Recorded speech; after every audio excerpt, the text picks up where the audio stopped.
تھا ایک واقعہ میں نے سنا نا، یقین جانیے اس کے بعد نا یہ کیفیت ہو گئی تھی، قرآن پڑھتے ہوئے بھی رونا، دعا کرتے ہوئے بھی رونا نہ ہے تو رونے کی شکل بنا لینا۔ انہوں نے فرمایا کہ ہمارے علاقے میں ایک شخص تھا اور آخری عمر میں، بڑھاپے میں اس نے مسجد کو سنبھال لیا۔ وہ ہر وقت مسجد میں بیٹھ کے قرآن پڑھتا اور روتا رہتا تھا، قرآن پڑھتا اور روتا رہتا۔ اور اس سے پہلے اس کی زندگی یہ تھی کہ لوگ اس کی زندگی کے قصے سناتے تھے، ایسی زندگی اس نے گزاری، کہیں رب کی کوئی نافرمانی اس نے چھوڑی نہیں کہ لوگ اس کے قصے سناتے تھے، اس کی زندگی ایک کہانی بن گئی تھی۔ لیکن آخری عمر میں اس نے رونا شروع کر دیا، ہر وقت قرآن پڑھتا اور روتا رہتا، قرآن پڑھتا اور روتا رہتا۔ تو فرمایا وہ مر گیا۔ مرنے کے بعد اس مسجد ایک سچے نمازی نے اس کو خواب میں دیکھا، تو اس نے کہا کہ میں نے سوچا کہ اب یہ کہے گا میں تو جہنم کے فلاں کونے میں پڑا ہوا ہوں، مجھے تو جہنم میں ڈالا گیا۔ لیکن جب میں نے اس سے پوچھا اللہ نے تیرے ساتھ کیا معاملہ کیا، تو اس نے کہا اللہ نے مجھے بخش دیا ہے۔ کہا کیوں؟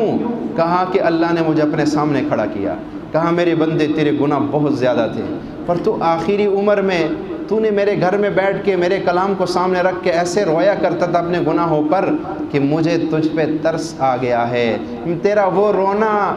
بہت ہو گیا، اب میں تجھے مزید نہیں رلانا چاہتا ہوں، تجھے جہنم میں ڈال کے مزید نہیں رلانا چاہتا ہوں، تو دنیا میں رو کے آیا ہے، اب وہاں چلا جا جہاں ہمیشہ کی خوشی اور ہنسی ہوتی ہے،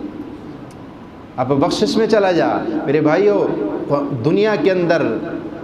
اندر اللہ کہہ گیا یہ رونا، یہ آخرت کے رونے سے ہمیں بچا لے گا۔ اللہ کے نبی نے فرمایا اللہ کے ڈر اور خوف سے جس شخص کے آنکھوں سے پانی نکل آئے، فرمایا اس پہ جہنم کی آگ ایسی حرام ہو گئی وہ جہنم میں جا نہیں سکتا، ایسے جیسے تھنوں سے نکلا ہوا دودھ واپس تھنوں میں نہیں جا سکتا، تھنوں سے نکلا ہوا دودھ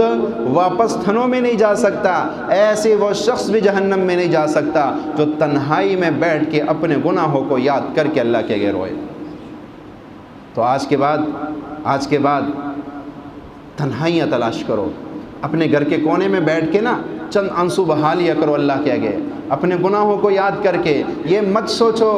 کہ ان آنسو سے کیا ہوگا۔